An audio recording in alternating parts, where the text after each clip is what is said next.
intuisi. Jadi kita punya banyak alat, cuma selama ini tidak banyak kita elaborasi, padahal mungkin penting. Akal itu bukan satu-satunya kemampuan manusia untuk mengenali realitas. Di banyak kesempatan saya sering ngomong kita itu alatnya banyak. Tidak cuma akal, tidak cuma panca indera. Hanya saja pengaruh sains yang positivistik terus kita anggap pengetahuan yang mumpuni, pengetahuan yang valid itu adanya hanya di akal sama panca indera, yang empiris sama rasional. Padahal masih banyak alat-alat kita yang lain. Kita masih punya nurani, kita masih punya naluri, kita masih punya imajinasi, termasuk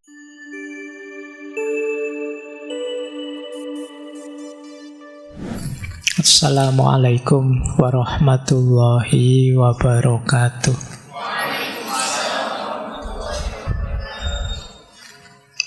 Bismillahirrahmanirrahim. Alhamdulillahi rabbil alamin. Assalatu wassalamu ala asyrafil anbiya'i wal mursalin Sayyidina wa maulana Muhammadin wa ala alihi wa ashabihi wa man tabi'ahum bi ihsanin ila yaumiddin. Amma ba'd. Bismillah, mari kita lanjutkan lagi ya belajar kita, ngaji filsafat kita. Hal-hal di sekeliling kita itu selain kita bersyukur juga harus waspada, karena nanti musuhnya kita sendiri. Setiap kali ada kejelekan-kejelekan, ada koruptor ditangkap, ada orang saling maki-maki, ada itu biasanya terus ya mereka jelek, tapi efeknya ke kita merasa bersih, kita merasa baik, kita merasa lebih bersih dari mereka, kita merasa lebih suci dari mereka. Akhirnya jatuhnya sama-sama jeleknya. Mereka jelek karena hakikatnya perbuatan mereka jelek, tapi jeleknya kita ada di kita merasa lebih bersih dari mereka. Wis ndak usah mikir sampai ke sana, pokoknya kita berusaha saja jadi orang baik sejauh yang kita tahu. Itu saja. Karena ini pun ndak mudah. Banyak hal baik kita tahu tapi berat sekali kita jalankan. Oke, itu pesannya. Apalagi hari-hari ini ya. Pokoknya doanya jangan berhenti-berhenti. Arinal haqqo haqqo warzuqna tiba'ah wa arinal batila batila warzuqna ijtinabah. Untuk tidak terjebak banyak di isu-isu di luar, kita belajar saja. Oke, karena sejarah itu banyak yang ngulang.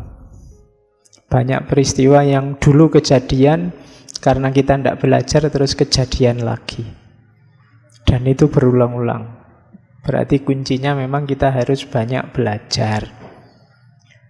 Oke, malam hari ini kita ketemu beliau Al-Mukarram Henry Bergson. Ya kan jasanya besar kan, dia ngasih banyak wawasan, banyak ilmu pada kita. Karena ilmunya kita hargai.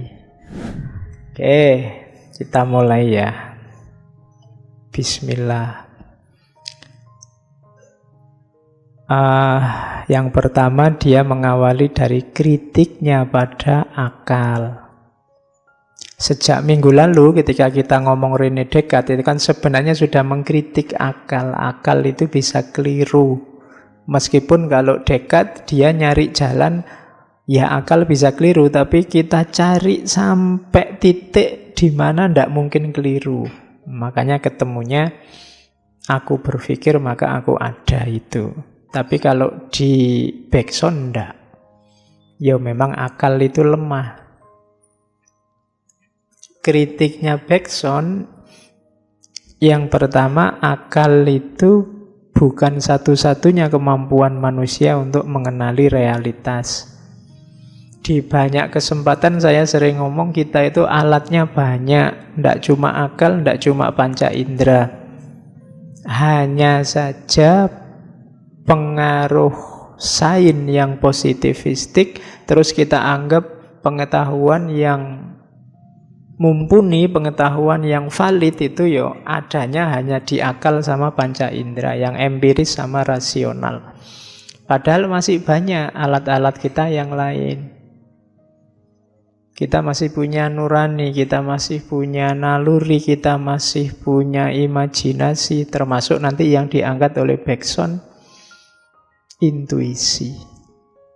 Jadi kita punya banyak alat, cuma selama ini tidak banyak kita elaborasi, padahal mungkin penting. Ya contohnya misalnya hubungan sesama manusia, itu mungkin pasnya pakai nurani. Kalau hanya pakai akal, rasanya jadi kering. Kalau ada temenmu akhir bulan tidak punya uang, duitnya habis, terus utang padamu, itu secara rasional pakai akal. Kalau kamu tidak ngutangi dia, ngutangi tidak enak ya, memberi hutang dia. Nah, pikiranmu ngeres saya ngomong ngutangi. Kalau kamu tidak memberi hutang dia secara rasional, itu masuk akal. Wong dia bukan saudaramu, bukan anakmu, kamu nggak tanggung jawab apa-apa pada dia.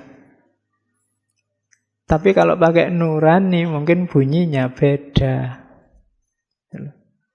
Kalau ada temanmu kehabisan kopi, sementara gelasmu masih penuh, itu kamu diam saja, cuek aja, ndak ada orang nyalain kamu, memang rasional. Wong yo kamu tadi ngambil, ngantrinya juga lama.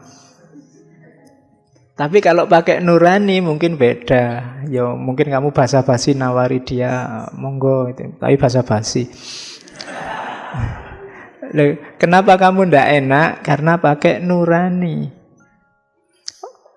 Kalau hanya pakai akal, hanya pakai panca indera, lihat fakta, mungkin kita akan sering konflik. Mungkin kenapa hari ini banyak konflik, jangan-jangan relasi kita dengan sesama jarang memanfaatkan alat yang lain, misalnya nurani. Oke, itu kritik antara lain terhadap akal. Karena akal itu ya sifatnya matematis, terbatas. Terus akal itu katanya Bergson fungsi praktis. Jadi akal itu teknis sifatnya. Dia tidak bisa mencari hakikat. Dimensi-dimensi dalam yang hakiki tidak tahu. Akal itu ngertinya, yo ini teh gunanya untuk diminum. Kalau masih panas jangan nekat, kalau sudah hangat tidak apa-apa. Nah, itu akal. Bismillah. Dia ngertinya itu, tapi misalnya mbok lagi dilihat banyak orang, mbok jangan ke susu minum, sungkanlah dikit. Itu akal tidak nyampe ke sana. Gitu loh. Haus ya minum, lapar ya makan. Jomblo ya nyari pasangan, sederhana. Tapi banyak sisi-sisi dalam daripada sekedar itu. Mungkin banyak momen yang kamu lapar tapi ditawari makan enggak mau. Ya mungkin ada kasus-kasus tertentu sebenarnya kamu mau tapi bilangnya enggak. Itu kan enggak rasional. Tapi pertimbangannya enggak sekedar matematis. Nah, di situ akal enggak berdaya. Jadi akal itu tidak bisa menyelami hakikat kenyataan, katanya Bergson. Yang ketiga, akal itu sifatnya butuh data kuantitatif pada lainnya. Butuh ada data yang bisa dia baca. Yang tidak terbaca, akal bingung. Dia butuh jelas. Padahal interaksi kita kan banyak sehari-hari, kadang tidak jelas, faktanya tidak begitu, membunyikannya itu tapi isinya bukan itu kan banyak yang begitu. Ada temanmu dehem misalnya, loh itu kalau dibaca pakai akal ya bunyinya dehem. Tapi kan kamu butuh kecerdasan lebih untuk membaca maksudnya dehem itu apa. Kalau hanya pakai akal mungkin kamu mendefinisikan, oh mungkin tenggorokannya gatal, kan itu. Tapi dehem itu maknanya bisa banyak. Yang itu tidak bisa kalau nggak diselami. Nah, itu di level-level itu akal banyak tidak berdaya. Akal hanya nyampe pada hal-hal material, katanya Bergson. Dimensi psikis saja akal tidak berdaya.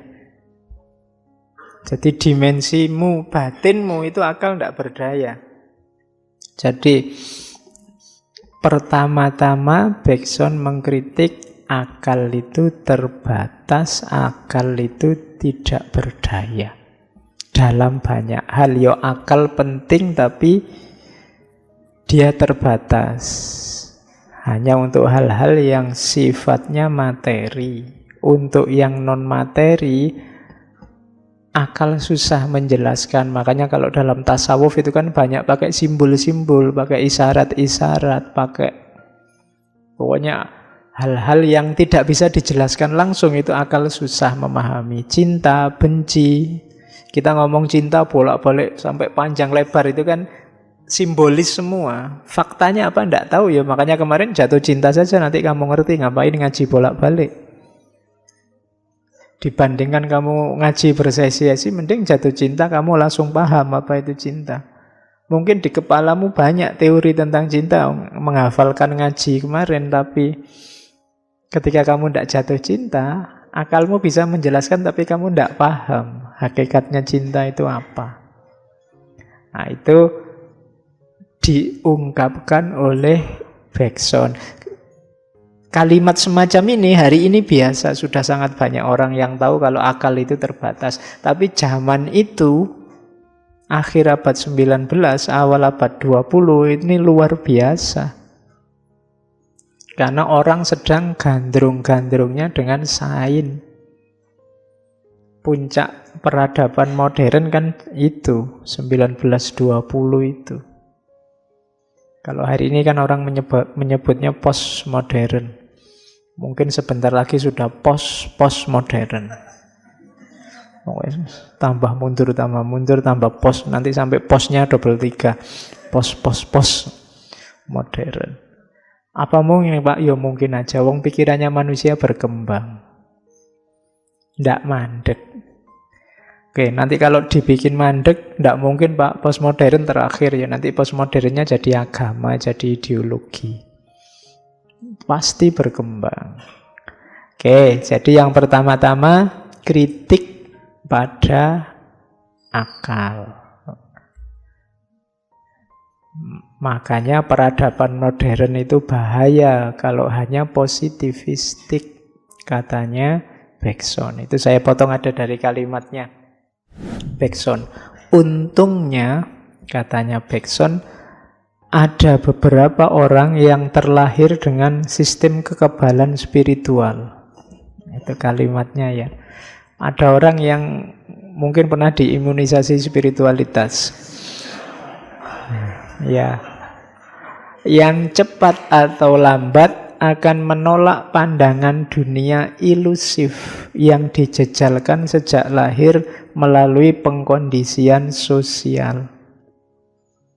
Mereka mulai merasa bahwa ada yang salah dan mulai mencari jawaban.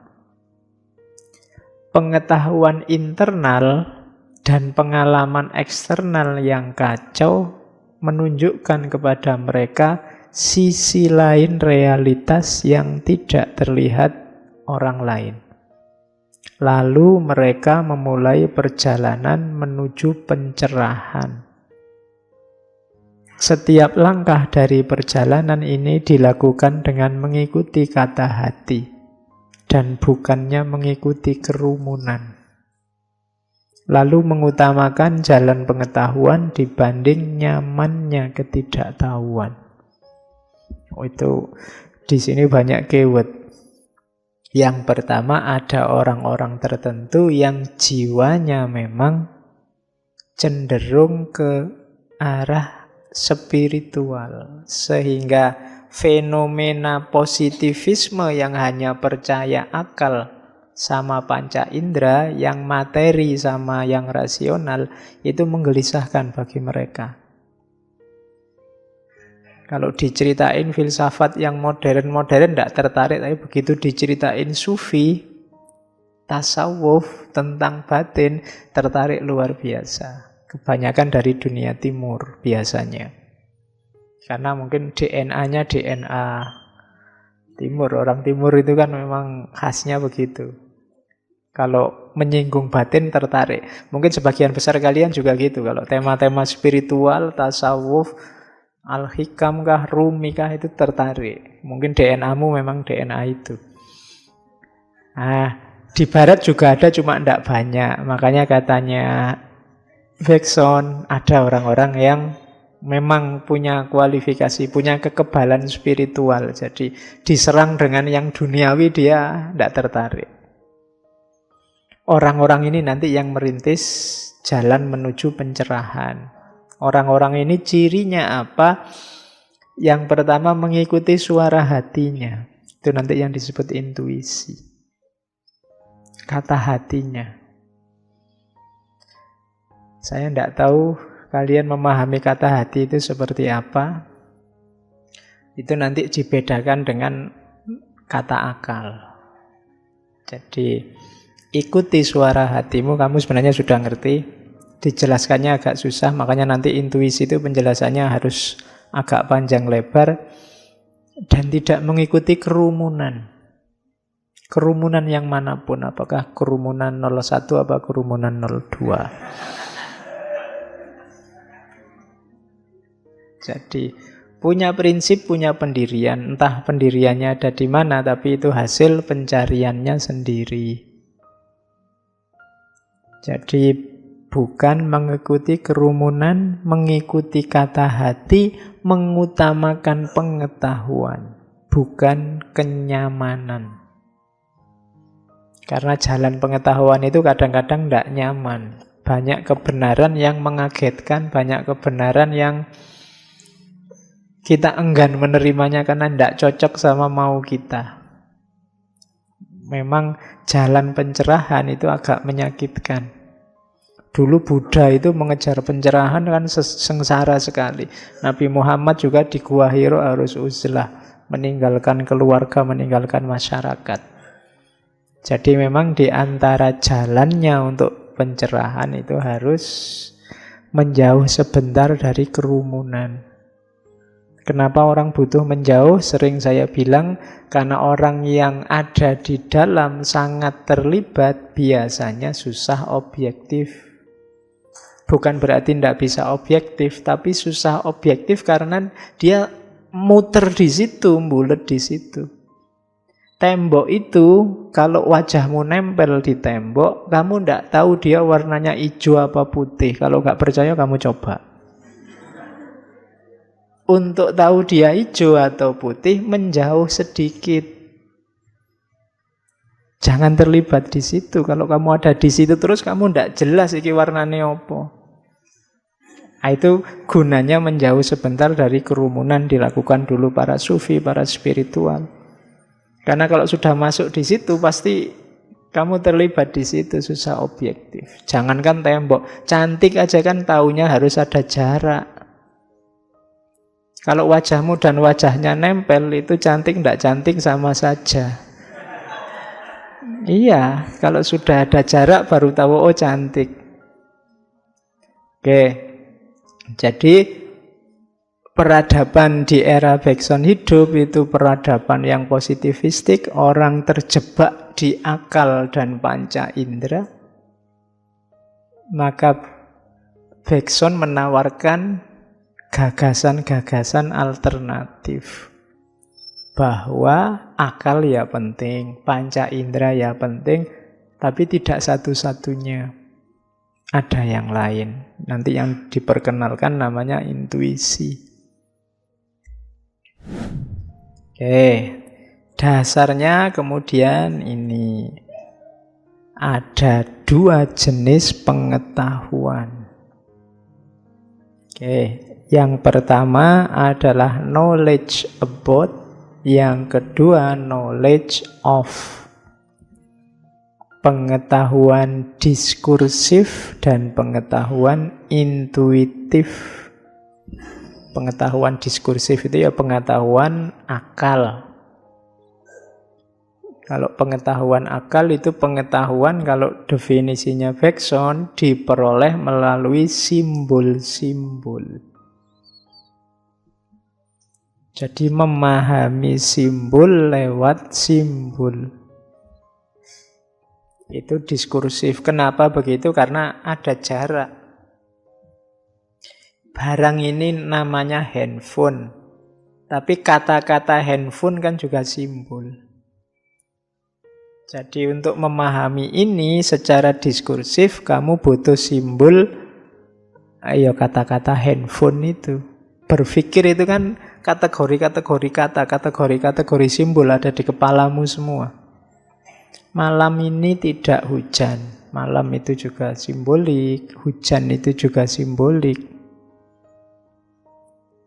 Jadi jenis pengetahuan yang berjarak karena dia ada di luar diri. Itu namanya pengetahuan diskursif. Lawannya pengetahuan intuitif. Ini pengetahuan of. Jadi pengetahuan ini sifatnya intuitif, langsung hadir dalam dirimu, kamu rasakan dan kamu pahami. Jadi teh ini, kamu memahami teh ini sifatnya diskursif. Tapi saya memahaminya intuitif karena saya minum langsung. Maka aku paham teh ini. Kamu kan melihatnya, oh itu teh itu gelasnya besar, mesti lebih awet. Terus paling yo manis, kemudian dari itu kan kamu menjelaskan di luar dirimu. Kalau saya, karena saya yang punya, terus tak minum, saya rasakan, itu pengetahuanku tentang teh ini adalah knowledge of. Pengetahuanmu tentang teh, knowledge about. Makanya ini mirip dengan Ghazali waktu ngomong Risalah Laduniyah. Ada ilmu husuli, ada ilmu huduri. Ilmu huduri itu knowledge of ini, ilmu yang hadir dalam dirimu. Kalau knowledge about, misalnya pedas, kamu jelaskan pedas itu apa, dan seterusnya. Tapi knowledge of, untuk ngerti pedas, kamu ambil lombok, terus kamu makan. Oh, gini toh pedas itu. Kamu yang hanya kayak tadi ya, berteori tentang pacaran, itu knowledge about. Pengetahuanmu tentang pacaran. Tapi kamu yang sudah punya pacar sendiri, pengetahuanmu tentang pacar itu knowledge of. Jadi ada dua jenis pengetahuan. Yang kedua biasanya dianggap lebih valid. Kalau yang pertama kan hanya katanya dalam tanda petik ya. Tapi yang kedua itu tahu sendiri. Itu mungkin kalau dalam Islam kan ada ainul yakin, ilmul yakin. Kalau ini hakul yakin. Kamu kan hanya mengira-ira bahwa teh ini manis. Kalau saya merasakan sendiri. Kalau saya hakul yakin. Kalau kamu mungkin ainul yakin atau paling tinggi ilmul yakin. Kalau ilmul yakin itu ya kamu nyari indikator-indikator bahwa ini memang manis. Kemarin aku lihat takmirnya beli gula. Terus tadi gulanya sudah kelong separuh. Terus itu kan kamu tahu bahwa ini manis dari indikator-indikator. Itu ilmul yakin. Nah, kalau hakul yakin kamu merasakan sendiri. Kalau di Bergson dipilah dua besar, ada knowledge about, ada knowledge of.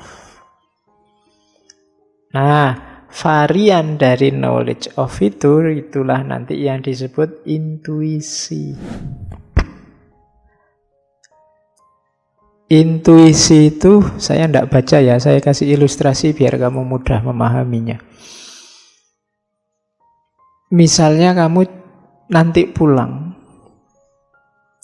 harusnya kalau jam-jam 10 malam ke atas itu sepi. Tapi begitu kamu keluar nyampe lampu merah, kok rame orang. Begitu kamu mau maju, loh kok banyak orang. Terus, wah bahaya ini. Jangan deket-deket ini aku. Informasi bahwa itu bahaya, jangan deket-deket. Ini kan muncul di kepalamu tanpa kamu sengaja. Tiba-tiba muncul itu. Kamu kan nggak mikir, nggak mengalkulasi, tiba-tiba, wah bahaya ini. Informasi itu datang, itu coraknya namanya intuitif. Dari intuisi. Jadi intuisi itu pengetahuan yang muncul di kepalamu, yang dia lahir tidak secara sengaja. Meskipun itu nanti ada penjelasannya kalau di belakang, tapi pertama-tama dipahami itu dulu. Sama kayak kamu misalnya tiba-tiba perasaanmu ndak enak. Waduh, mau berangkat ngaji, tapi rasanya kok ndak enak ya. Mungkin orang menyebutnya firasat. Firasat itu jenis pengetahuan intuitif. Jadi, intuisi itu pengetahuan yang muncul dalam dirimu tanpa diupayakan tadi oleh akal, oleh panca indera. Meskipun nanti ada hubungannya. Tapi pertama-tama dipahami itu. Dalam dirimu ada kualitas intuisi itu. Kadang-kadang orang mikirnya kemana, dapatnya apa. Kayak kamu misalnya dompetmu hilang, tadi naruhnya di mana ya, dicari-cari tidak ketemu-ketemu. Waktu sholat malah ketemu. Wah iya tadi tak taruh di sana. Tadi akalmu jalan, nalarmu jalan, tadi ada di mana kamu? Tadi habis di sini, di situ. Habis kamu cari sudah tidak ketemu. Tapi begitu kamu sholat tiba-tiba muncul data bahwa iya tadi tak taruh di sana. Semoga tidak hilang kan gitu. Itu pengetahuan intuitif namanya. Jadi dia muncul tidak dalam rangka serius kamu pikir terus muncul, tapi tiba-tiba saja muncul dia. Itu namanya pengetahuan intuitif. Kalau bahasanya Bergson ini kayak insting, tapi sifatnya sadar. Kalau insting itu kan tidak disadari. Kalau intuisi itu kamu sadari. Kalau insting itu kan, misalnya kamu yang laki-laki tiba-tiba suka sama perempuan, itu kan insting sifatnya.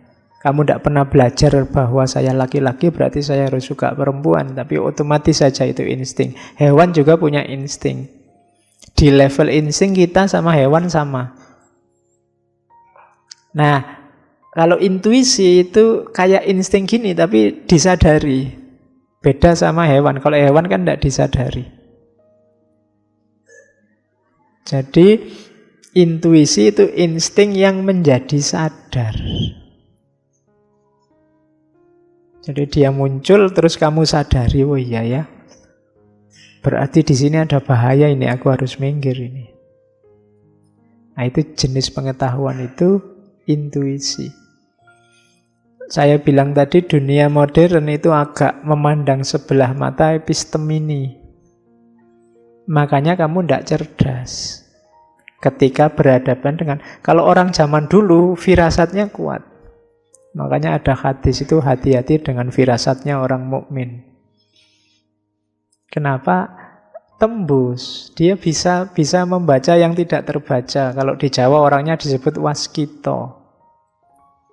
Ya. Cuma khazanah-khazanah semacam ini kan banyak hilang hari ini. Kenapa? Ilmumu tidak nyinggung ke sana. Ilmumu hanya empiris, rasional. Kalau di kampus juga kan tidak laku intuisi. Kalau kamu bolos kuliah, kok nggak masuk kuliah? Kenapa? Perasaan saya ndak enak tadi, Pak.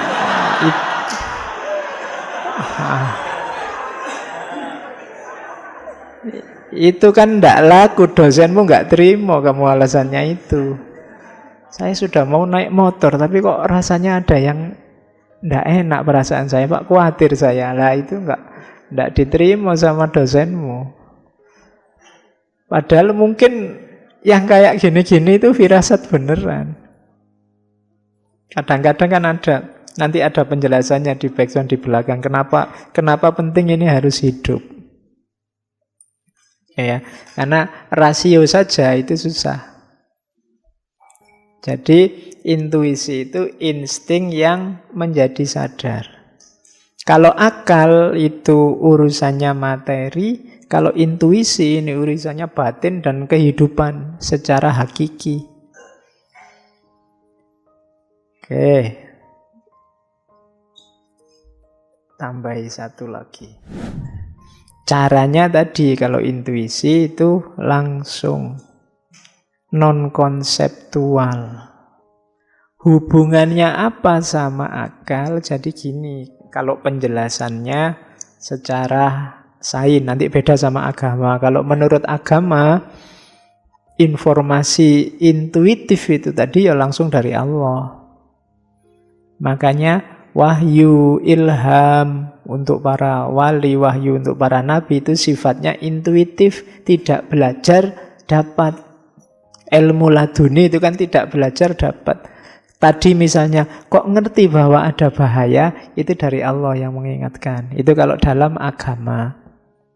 Kalau secara ilmiah, seperti dijelaskan Bergson ini, tidak ada unsur supranaturalnya, tapi itu adalah pembacaan hasil timbunan bawah sadar. Kenapa tadi tiba-tiba kamu membunyikan bahwa ada bahaya? Ada informasi-informasi, pengetahuan-pengetahuan sepanjang hidupmu yang itu terkoleksi di bawah sadar, yang ini akan muncul di momen dan waktu yang tepat.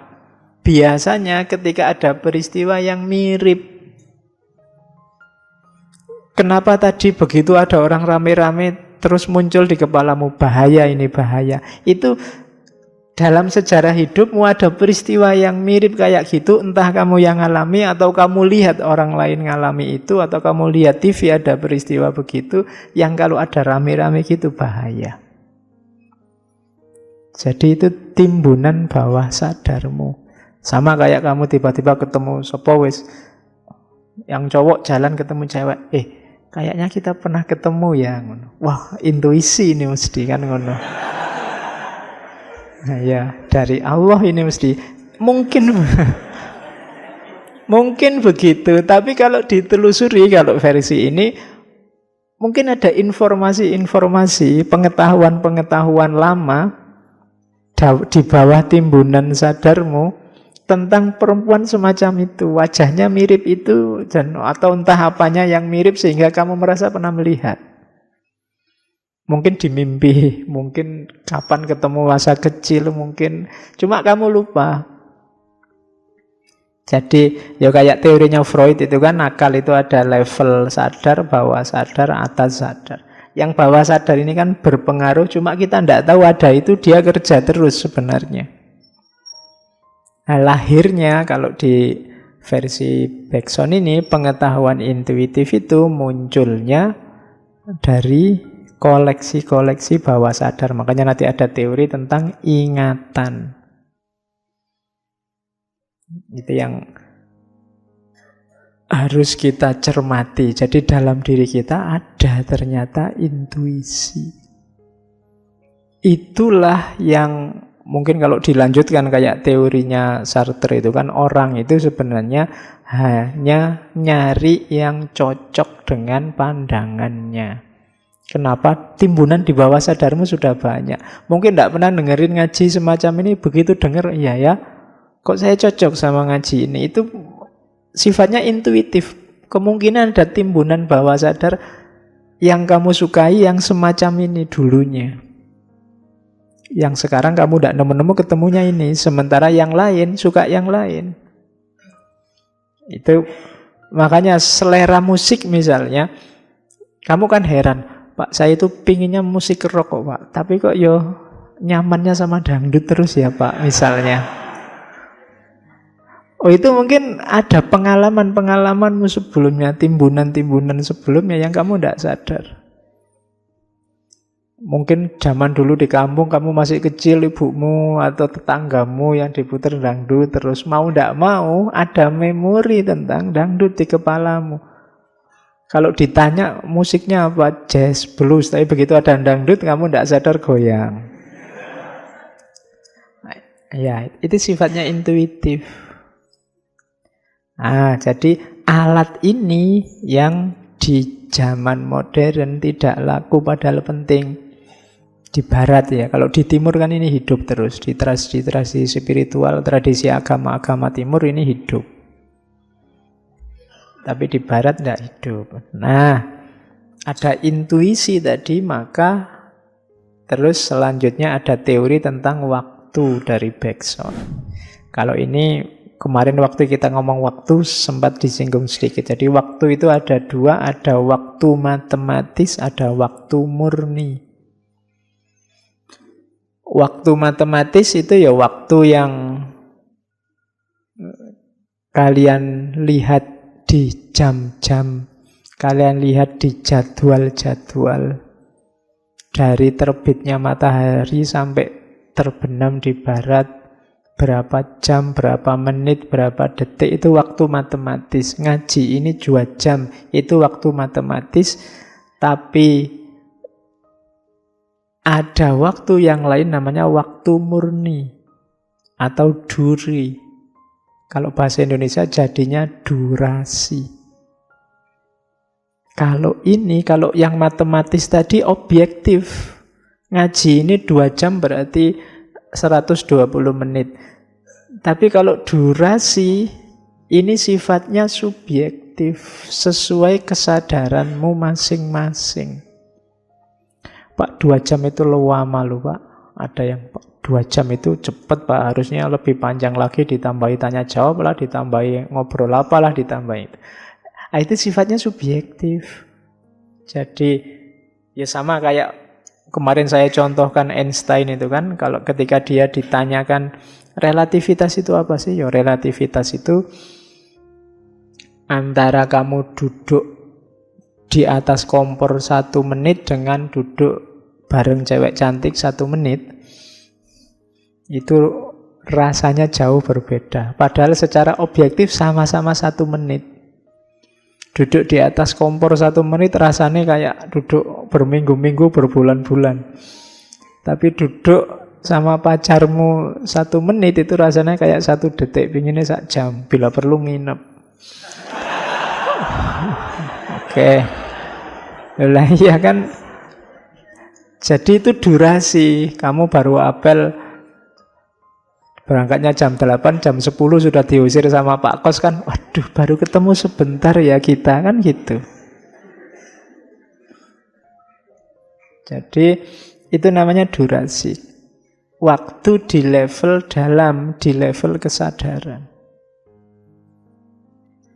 Jadi waktu itu kalau bahasanya Bergson malah itulah waktu yang real.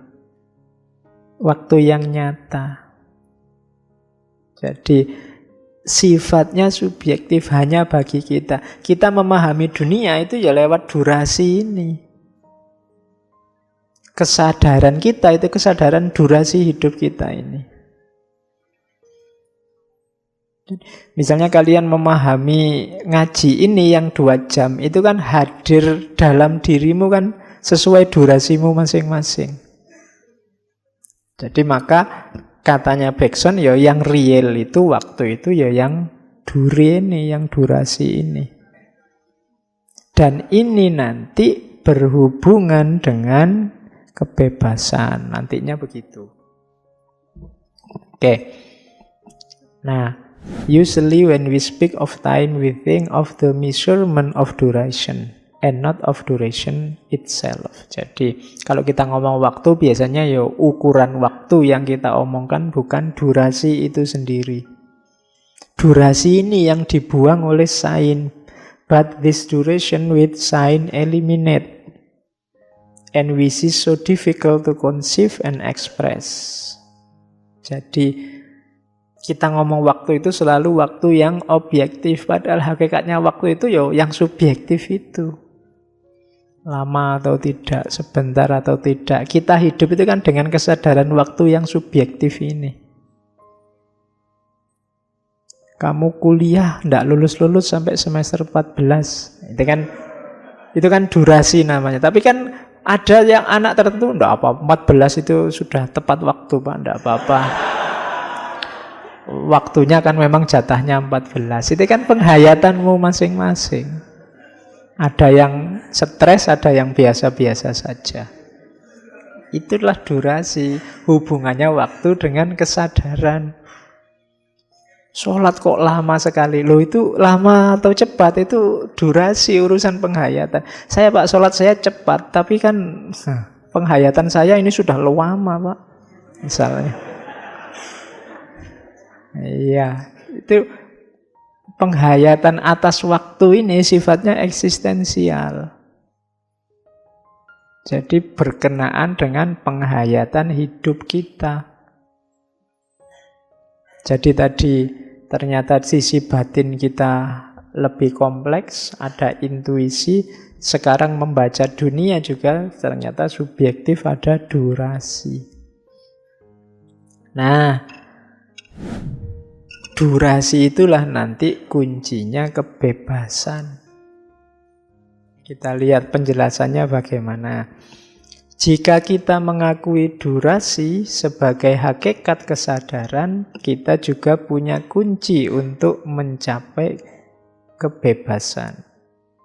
Kebebasan itu apa sih? Kebebasan itu kan kesadaran untuk bergerak, berkembang terus-menerus, dinamis, kreatif, versi kita. Versi kita itu yang mana? Ya sesuai kesadaran kita tadi. Jadi durasi, kalau kita bergerak dengan dasar durasi tadi, menunjukkan kita bebas. Kita melakukan sesuatu sesuai penghayatan kita, kan itu. Kenapa kok tidak berdasarkan waktu yang matematis tadi, Pak? Kalau katanya Bergson, di waktu yang matematis tadi, kehidupan ya matematis, mekanis. Tapi durasi ini subjektif, berarti apa? Penghayatan individual. Kalau kita ikut yang mekanis, berarti kita tidak bebas. Ikutnya yang subjektif, yang durasi tadi menunjukkan bahwa kita itu bebas, sesuai penghayatan kita. Kita berkembang, kita bertindak, kita bekerja sesuai penghayatan hidup kita, tidak diatur dari luar. Makanya durasi tadi ada hubungannya dengan kebebasan. Jadi hubungan antara waktu dan kebebasan. Oke, jadi spontan, tidak mekanis. Exercise of free will is possible by tuning into our internal qualitative experience and acting from there. Bebas itu berarti dari dalam, tidak dari luar. Jadi tidak ada orang kok diperintah untuk bebas. Karena kebebasan itu dari dalam. Silakan bebas saja. Misalnya itu kan tidak bisa orang diperintah bebas, itu dari saya sendiri. Saya mau bebas apa enggak, suka-suka aku kan gitu. Kalau diperintah itu berarti tidak bebas.